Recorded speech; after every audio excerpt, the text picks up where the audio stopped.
قصة اليوم عن سيدة أنانية وحقودة زعلت من زوجها، فقررت أنها تنتقم منه بطريقة شيطانية ما بتخطر ببال حدا.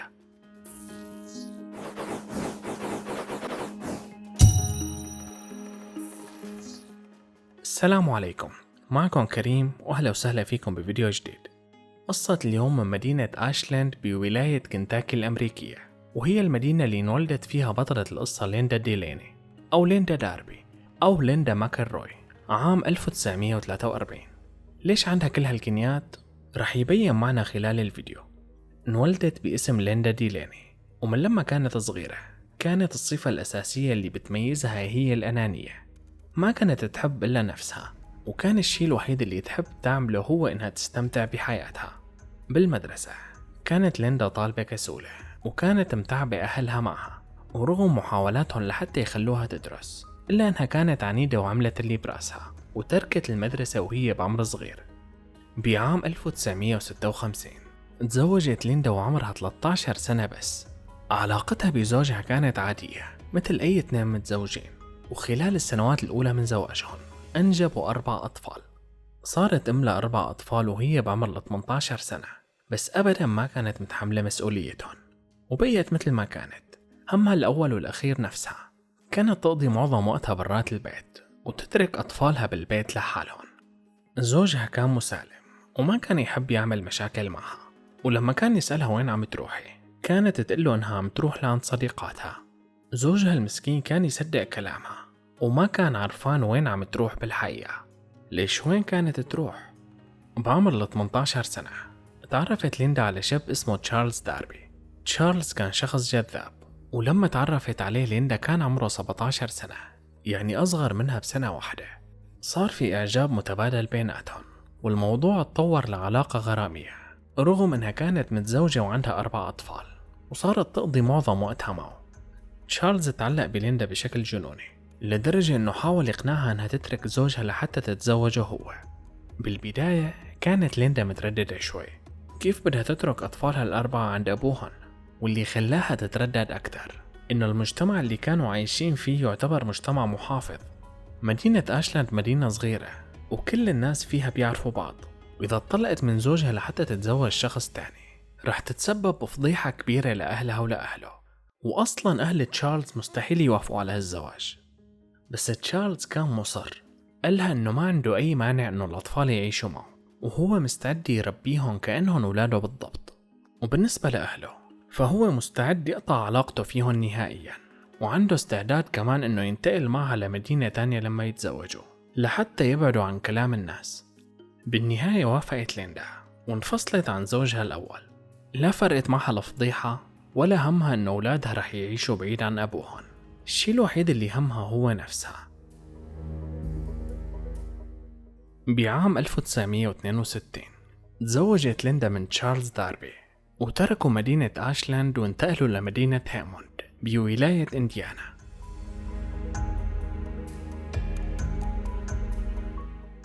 حياة تشارلز وليندا كانت صعبة على الصعيد المادي. هي ما كانت تشتغل، وهو كان عامل بيشتغل بتركيب جوانب الألمنيوم للنوافذ، بس ما كان شغله ثابت، والدخل اللي كان يطالعه من هالشغل قليل. وبعد ما تزوج لقى حاله فجأة بين يوم وليلة مسؤول عن زوجة و4 أطفال، ومع هيك كان يعمل كل شي بيقدر عليه لحتى يأمن الأساسيات للعائلة، وكان يعتبر أولاد ليندا كأنهم أولاده، وصار يقضي معظم وقته بالشغل لحتى يلحق. المسؤوليات كانت كبيرة لدرجة أنه أجل الإنجاب وما صار أب لبعد 6 سنين من الزواج، لما أنجب طفله الأول اللي هو طفل ليندا الخامس. ورغم كل شي كان يعمله تشارلز مشان ليندا وأطفالها، إلا أنها ما كانت مقدرة هالشي أبدا. كانت تشارلز يعطيها كل الفلوس اللي بيطالعها من شغله كمصروف للبيت، وهي كانت تصرف الجزء الأكبر من هالفلوس على نفسها وتشتري فيهم ثياب جديدة ومكياج. ما كانت أبدا تقدر الوضع المادي السيء لزوجها ولا تفكر بأطفالها. صار التسوق بالنسبة لها إدمان، ووصلت فيها الأنانية لدرجة أنها صارت تصرف كل مصروف البيت على الثياب والمكياج. طيب إذا كانت تروح كل المصروف، كيف كانت تصرف على البيت؟ ما عاد دفعت أي فواتير، لا فواتير الكهرباء ولا فواتير الغاز ولا فواتير الهاتف، وصارت تشتري حاجيات البيت بالدين على اسم زوجها، والمسكين تشارلز ما كان عارفان إنها عم تعمل هيك، بس مثل هيك شغلة أكيد رح تنكشف بالنهاية.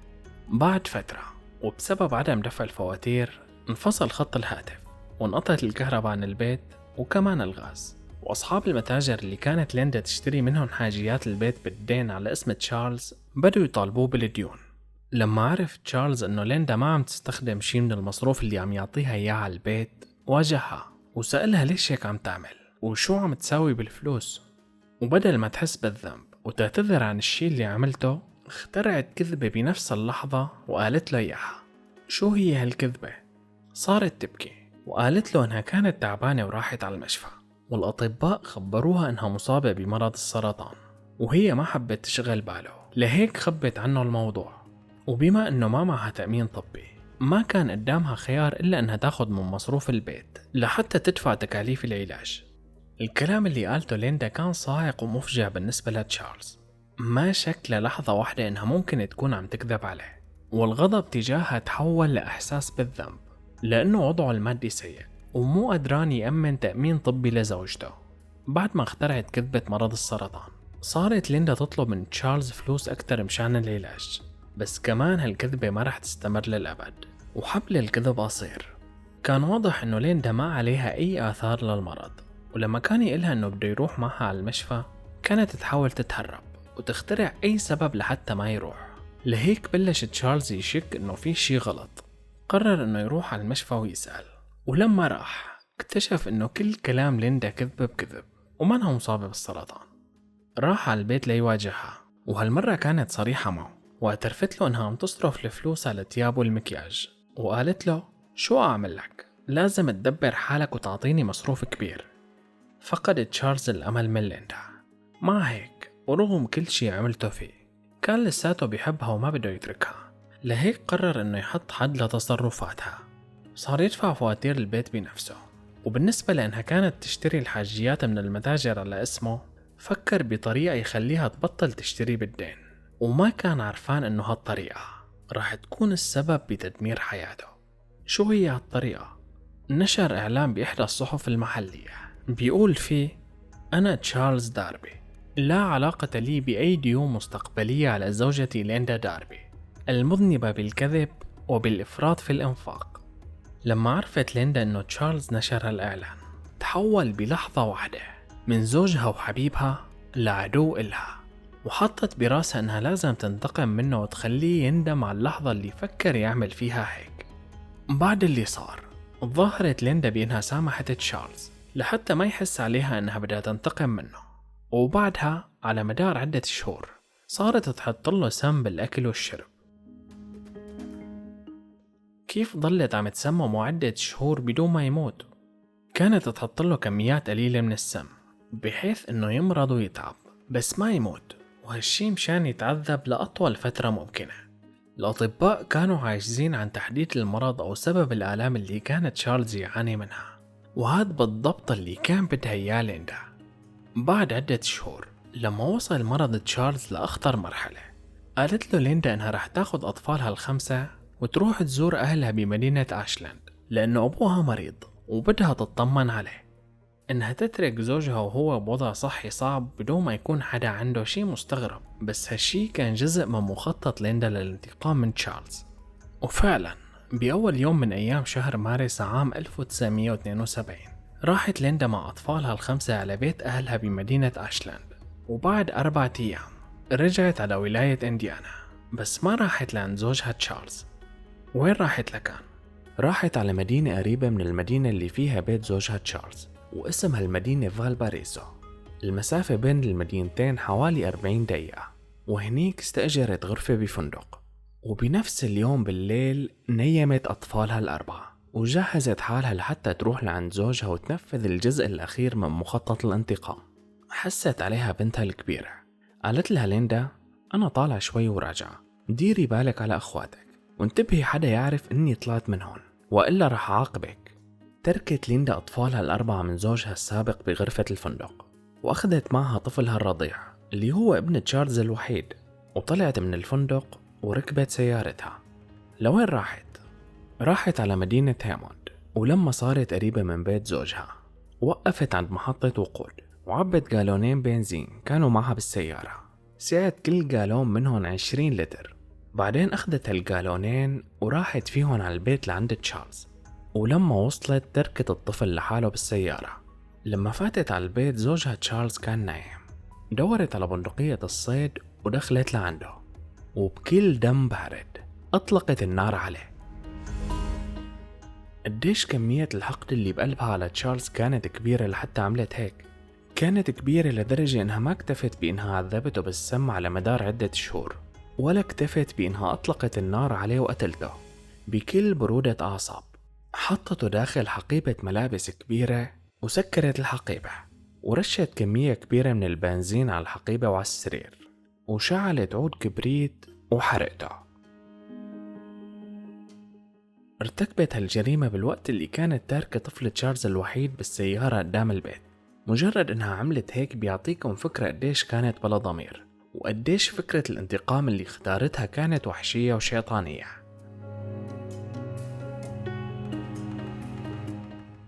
بعد ما شعلت ليندا النار تركت المكان ورجعت على الفندق، أخذت أطفالها ورجعت لعند أهلها بولاية كنتاكي. كانت ليندا مفكرة حالها ذكية، وإنه الحريق وموت زوجها رح يتسجلوا على إنهم حادث، وما كانت عرفانة إنها كانت غبية لدرجة إنها تركت وراها عدد كبير من الأدلة بيأكدوا إنه تشارلز انقتل، وإنه الحريق صار بفعل فاعل. شو هي هالأدلة؟ أول شي كان واضح جدا إنه تم استخدام البنزين بالحريق، إنه جثة تشارلز كانت داخل حقيبة لما صار الحريق، أكيد يعني ما كان قاعد بالحقيبة لحاله، ورصاصة بندقية الصيد بجثة تشارلز. طيب هاي الدلائل بتأكد إنه الجريمة صارت بفعل فاعل، بس السؤال، كان في دلائل بتأكد إنه ليندا داربي زوجة تشارلز هي الفاعلة؟ بالحقيقة ما أخذوا المحققين وقت طويل لحتى يلاقوا كمية كبيرة من الأدلة ضدها. أول دليل إنه آثار عجلات سيارتها كانوا قدام البيت، مع إنها المفروض مسافرة لعند أهلها من عدة أيام، وحسب كلام ليندا إنها ما رجعت أبدا على ولاية إنديانا قبل الجريمة.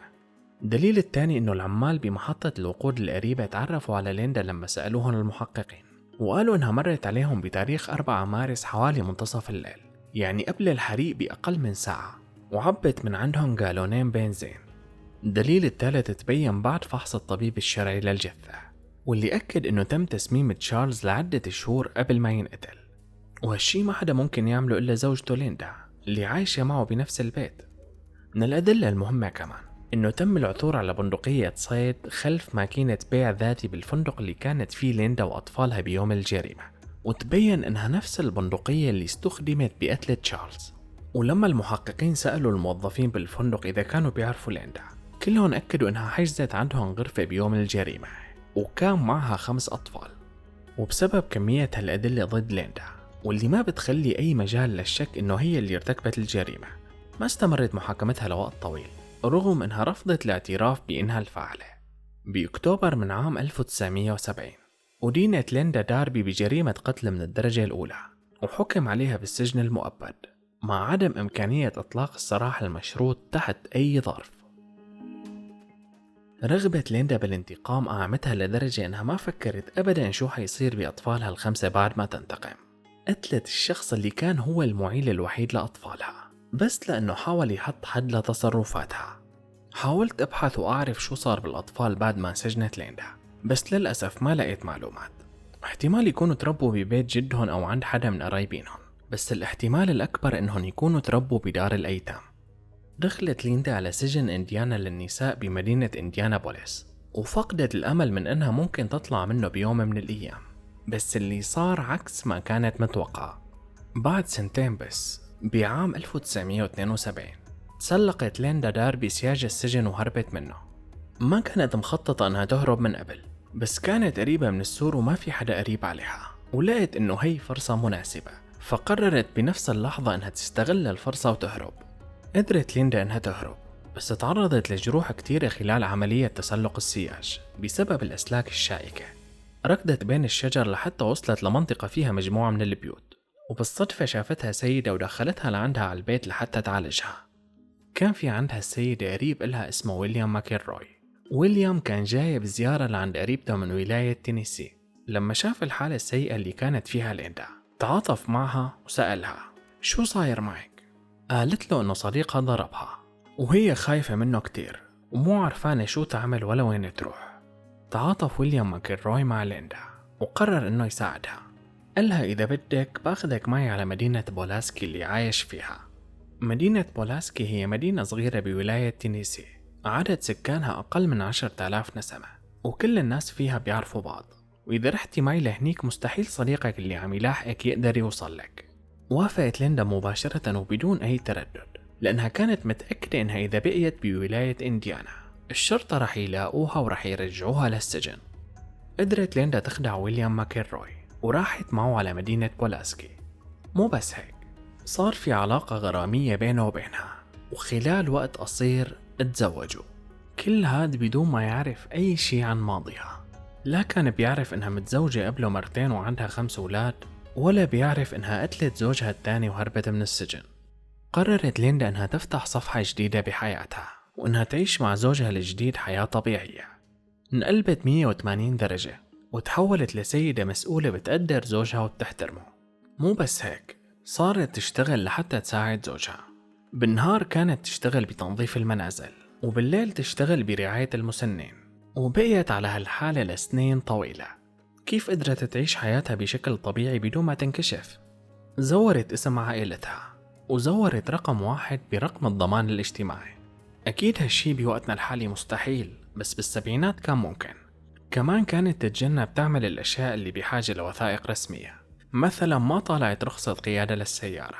ولما بدها تشتغل كانت تدور على شغل بسيط ما بيحتاج لعقد عمل، والقبض فيه كاش لأنها ما بتقدر تعمل حساب بالبنك. انجبت ليندا من زوجها الثالث طفلين، ولد وبنت، بس كل الوقت كانت خايفة إنه ينكشف أمرها ويرجعوها للسجن، وكانت تدعي الله إنها تلحق تربي أولادها وتكبرهم قبل ما يلقوا القبض عليها. مرت الأيام والشهور وسنين بدون ما تنكشف ليندا. كبرت وكبروا بنتها وابنها، وصارت جدة ل8 أحفاد. وفجأة وبدون أي مقدمات إجت اللحظة اللي كانت خايفة منها من سنين. بعام 2007، بعد 35 سنة على هروبها من السجن، إجا لعند ليندا على البيت شرطي اسمه جو روبنسون. ليندا كانت بتعرف جو على اعتبار إنه مدينة بولاسكي صغيرة وكل الناس فيها بيعرفوا بعض. قال الشرطي جو لليندا: بدي أسألك سؤال واحد بس وما رح آخذ كتير من وقتك. ورجاها هالصورة وسألها: بتعرفي مين بتكون هي؟ قالت له: هي أنا. انصعق الشرطي لما سمع جوابها، لأنه كان متأكد إنه في خطأ ومستحيل تكون نفس الشخص. ليندا عايشة بهالمدينة من قبل ما ينولد الشرطي حتى، وكل سكان المدينة بيحبوها وبيعرفوا إنها إنسانة منيحة ومحترمة. كيف ممكن يكون عندها هيك ماضي وما حدا بيعرف؟ قالت له ليندا: بقدر أكذب عليك وقلك مو أنا، بس شو رح استفيد؟ البصمات ما بتكذب، ولما تاخد بصماتي وتقارنها بالبصمات الموجودة عندك رح تتأكد إنه هي فعلا صورتي. بس السؤال اللي بيطرح نفسه: كيف قدروا يوصلوا لها بعد كل هالسنين؟ اللي صار إنه الشرطة بولاية تينيسي بدت باستخدام برنامج جديد لتتبع الهاربين من السجن، ومن خلال هالبرنامج اكتشفوا تشابه كبير بين بيانات ليندا داربي الهاربة من السجن قبل 35 سنة وبيانات ليندا ماكلروي، سواء بالاسم أو بتاريخ الميلاد أو برقم الضمان الاجتماعي. لهيك شكوا إنها تكون نفس الشخص. المفارقة إنه بيانات ليندا ما كانت موجودة عند شرطة تينيسي لأنه عندها سوابق خلال هال35 سنة، بس لأنها بيوم من الأيام كانت ماشية بالشارع وبالصدفة صارت مشاجرة قدامها، وتم استدعائها للشهادة وتسجلت بياناتها.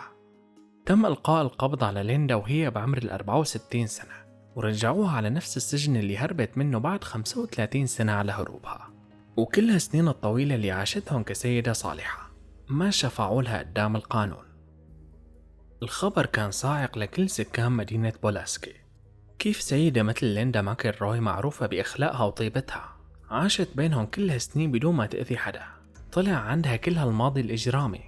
والصدمة الأكبر كانت لزوجها وابنها وبنتها.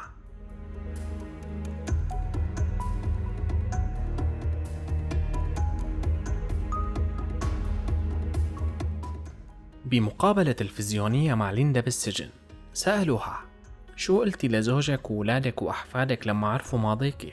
جاوبت: قلت لهم إنه بعام 1970 تم اتهامي وإدانتي بقتل زوجي الثاني رغم إني بريئة. قالوا لي إنه نحن مستحيل نصدق هالشي ومتأكدين إنك بريئة. نحن بنعرفك منيح وبنعرف إنك آخر حدا بالعالم ممكن يرتكب هيك جريمة. بنفس المقابلة التلفزيونية سألوها: طالما عم تقولي إنك بريئة، ليش أخفيتي ماضيكي عن كل الناس اللي بتعرفيهم؟ جاوبت ليندا: مجرد ما إني أقول لحدا فأنا بكون عم حطه بموقف صعب، إما إنه يبلغ الشرطة عني وبهالحالة رح أرجع على السجن على جريمة ما ارتكبتها، أو إنه يحتفظ بالسر وما يبلغ، ووقتها بيكون عرض حاله للمسؤولية واحتمال يعتبروه شريكي بالجريمة لأنه تستر علي. بتقول ليندا: طوال ال35 سنة اللي كنت هربانة فيهم من السجن، كان عندي رغبة قوية بإني أشوف أولادي من زواجي الأول والثاني، أو على الأقل أتصل وأطمن عليهم. بس كنت قاوم هالرغبة طول هالسنين، لأني مو مستعدة انكشف وأرجع للسجن وأقضي باقي حياتي فيه وأتعاقب على جريمة ما ارتكبتها.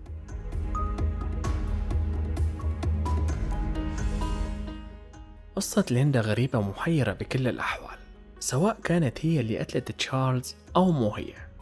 كيف ممكن تكون بريئة بوجود كل هالأدلة ضدها؟ معقول يكونوا تآمروا عليها المحققين والطبيب الشرعي وعمال محطة الوقود وموظفي الفندق؟ بالمقابل، كيف ممكن إنسانة حقودة وما عندها أي حس بالمسؤولية تجاه أطفالها وزوجها وقدرت ترتكب جريمة بهالبشاعة تتحول فجأة بعد 2 سجن لشخصية معاكسة تماما؟ ليندا مجرمة أو بريئة؟ اكتبوا لنا رأيكم بالتعليقات. بهالفترة محتاج وقفتكم معي ودعمكم للقناة لحتى أقدر كمل. أفضل طريقة ممكن تدعموني فيها هي إنكم تنشروا أي فيديو من فيديوهات القناة بين أصدقائكم والأشخاص اللي بتعرفوهن على مواقع التواصل الاجتماعي أو على جروبات الواتساب، أو حتى بمشاركة رابط الفيديو برسالة خاصة مع الأشخاص اللي ممكن يكونوا مهتمين بهالنوع من المحتوى، ولايك للفيديو لحتى يظهر بالمقترحات لأكبر عدد ممكن من المشاهدين. هي كانت قصتنا لليوم، شكرا على المتابعة. سلام.